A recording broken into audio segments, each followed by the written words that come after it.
going on, everybody? My name is Chris Howe, and on this week's video, we will be covering low light photography specifically with the iPhone 11. Now, we will be covering all the models, so if you are watching from home, we'll be talking about the iPhone 11, iPhone 11 Pro, and the iPhone 11 Pro Max. That's a mouthful for all those product names.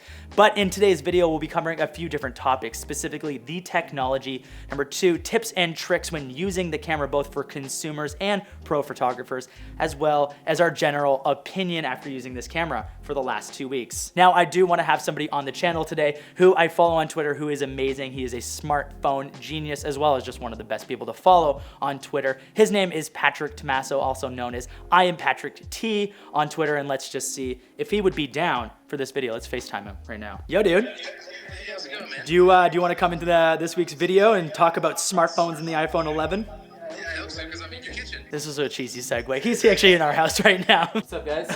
We spent 20 minutes trying to figure out the segue for how he actually ends up in this video. Worst segue. All right, I'm gonna let him take over right now. So first we're gonna talk a little bit about what night mode actually is. So it's an intelligent mode that Apple has now introduced on the new iPhones, and it's something you don't really even have to worry about. It's a feature that turns on automatically, so it's really just point and shoot, and you're gonna see a little half moon icon in the top left corner of the phone, and this is to tell you that night mode is actually on. So when you do this, there's a bunch of crazy cool computational stuff that's happening. It's stacking exposures, it's blending things together. It's using the image stabilization as well to create a perfect night shot. Even though this is a mode that seems fully automatic, there is some manual control here as well. So when night mode is on, you can actually change the dial to go from off to whatever setting it is allowing you depending on the lighting condition. So if you tap on the exposure and drag, you can actually underexpose the image just slightly. And I find that for editing, this actually results sometimes in a cleaner image than using night mode. My best advice is actually try a night mode shot and then try a shot with it off and compare the results. As a street photographer, just in general, I prefer the look of non-night mode shots because I just think it's a little bit cleaner of an image and more realistic to what you see with your own eyes. So as you can see here, here's a couple shots that I took, one with night mode on and one with night mode off.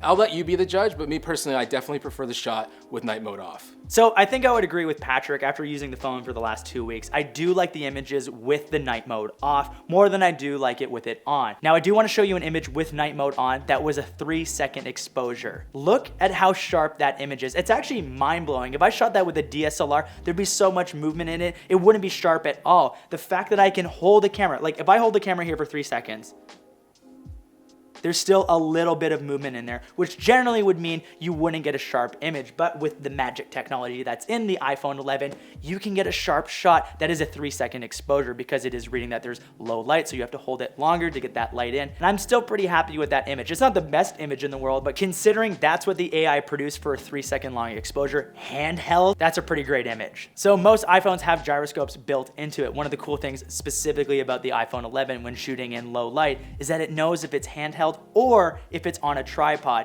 Now, if it's on a tripod, the technology recognizes this and it allows you to do a longer exposure. So let's say you actually want to take photos of the stars.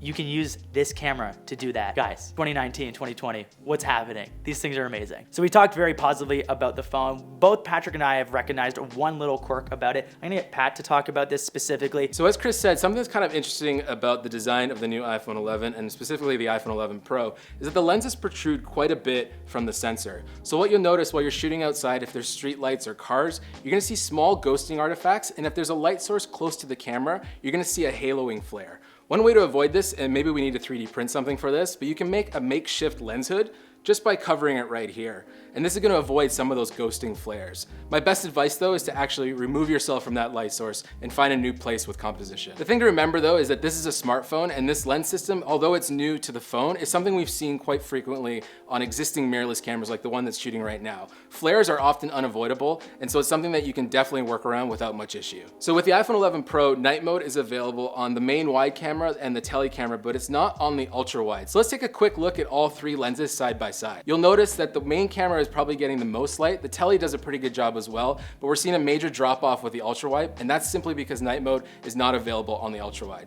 Not to say that you can't take low light shots with it, but they're not gonna be as sharp as the main or the tele. All right, so final thoughts, our conclusion. This thing is absolutely amazing. If you're a consumer photographer and an iPhone hobbyist, you should definitely consider getting this. It's absolutely amazing. If you're a pro photographer and you wanna start leveling up your iPhone photography, there's plenty of apps up there to start shooting in RAW and give you more flexibility and more options when shooting so that you're not just using the in-camera app. Some of the recommendations that we both love are the Moment app, which means you can shoot in RAW, as well as Lightroom Mobile, which just gives you like everything you need to edit these photos. But check out different apps, see what works for you. And if you're on the fence with upgrading, a lot of people are saying maybe I don't need the ultra wide. Remember, night mode's only available on the iPhone 11 and 11 Pro, and it is a monumental upgrade in low light photography over previous iPhone models.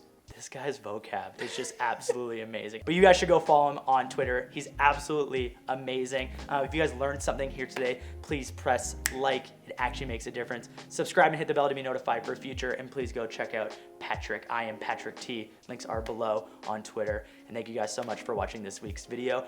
We're gonna end on an ultra wide photo. Ultra wide portraits where you shoot like this. All right, take one of me. Nailed it. And this should just really be the only reason why you get this camera. Absolutely. As well as the low light photography. And the low light stuff as well. We just spent a whole video talking about it, but.